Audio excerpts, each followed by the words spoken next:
আমাদের মহান নেতা জাতির পিতা বঙ্গবন্ধু শেখ মুজিবুর রহমানকে স্মরণ করে তাঁর অসমাপ্ত আত্মজীবনী পড়া শুরু করছি।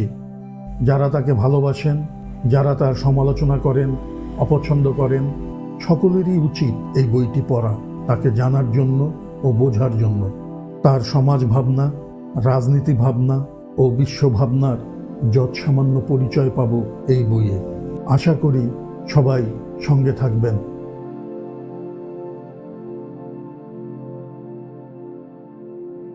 শুধু পূর্ব পাকিস্তানের ধর্মভীরু মুসলমানদের ইসলামের কথা বলে ধোঁকা দেওয়া যাবে ভেবেছিল, কিন্তু পারে নাই। যে কোনো জাতি তার মাতৃভাষাকে ভালোবাসে। মাতৃভাষার অপমান কোনো জাতি কোনো কালে সহ্য করে নাই।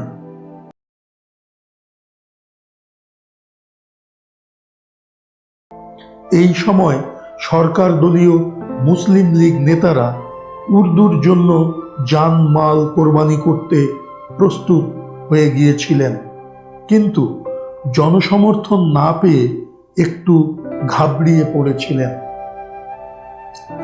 তারা শেষ তাবিজ নিক্ষেপ করলেন, জিন্নাহকে ভুল বোঝালেন। এরা মনে করলেন জিন্নাহকে দিয়ে উর্দুর পক্ষে বলাতে পারলেই আর কেউ এর বিরুদ্ধাচারণ করতে সাহস পাবে না। জিন্নাহকে দলমত নির্বিশেষে সকলেই শ্রদ্ধা করতেন। তার যে কোনো ন্যায়সঙ্গত কথা মানতে সকলেই বাধ্য ছিলেন। পূর্ব পাকিস্তানের জনমত কোন পথে তাকে কেউই তা বলেন নাই বা বলতে সাহস পান নাই। 19 মার্চ জিন্নাহ ঢাকা আসলে হাজার হাজার লোক তাকে অভিনন্দন জানাতে তেজগাঁ হাওয়াই জাহাজের আড্ডায় হাজির হয়েছিল। আমার মনে আছে, ভীষণ বৃষ্টি হচ্ছিল। সেদিন আমরা সকলেই ভিজে গিয়েছিলাম, তবুও ভিজে কাপড় নিয়ে তাকে অভ্যর্থনা করার জন্য এয়ারপোর্টে অপেক্ষা করেছিলাম। জিন্নাহ পূর্ব পাকিস্তানে এসে ঘোর দৌড় মাঠে বিরাট সভায় ঘোষণা করলেন, উর্দুই পাকিস্তানের একমাত্র রাষ্ট্রভাষা হবে। আমরা প্রায় 500 ছাত্র এক জায়গায় ছিলাম সেই সভায়। অনেকে হাত তুলে দাঁড়িয়ে জানিয়ে দিল, মানি না।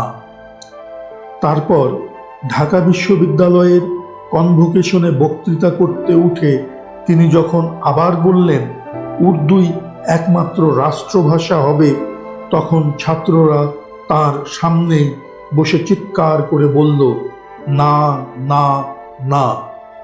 জিন্নাহ প্রায় 5 মিনিট চুপ করেছিলেন, তারপর বক্তৃতা করেছিলেন। আমার মনে হয় এই প্রথম তার মুখের উপরে তার কথার প্রতিবাদ করল বাংলার ছাত্ররা। এরপর জিন্নাহ যতদিন বেঁচে ছিলেন আর কোনোদিন বলেন নাই উর্দুই একমাত্র রাষ্ট্রভাষা হবে। ঢাকায় জিন্নাহ 2 দলের ছাত্র নেতাদের ডাকলেন। বোধ হয় বাংলা ভাষা সংগ্রাম পরিষদের নেতাদেরও ডেকেছিলেন। তবে পূর্ব পাকিস্তান মুসলিম ছাত্রলীগ ও নিখিল পূর্ব পাকিস্তান মুসলিম ছাত্রলীগের 2 জন করে প্রতিনিধির সাথে দেখা করলেন, কারণ তিনি পছন্দ করেন নাই 2টা প্রতিষ্ঠান কেন হবে এই মুহূর্তে।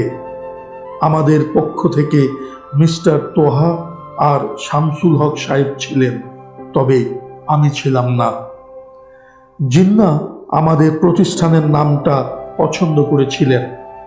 নিখিল পূর্ব পাকিস্তানের কর্মকর্তাদের নাম যখন আমাদের প্রতিনিধি পেশ করলেন, তখন তাঁরা দেখিয়ে দিলেন যে এদের অধিকাংশ এখন চাকরি করে অথবা লেখাপড়া ছেড়ে দিয়েছে। তখন জিন্নাহ তাদের উপর রাগী করেছিলেন।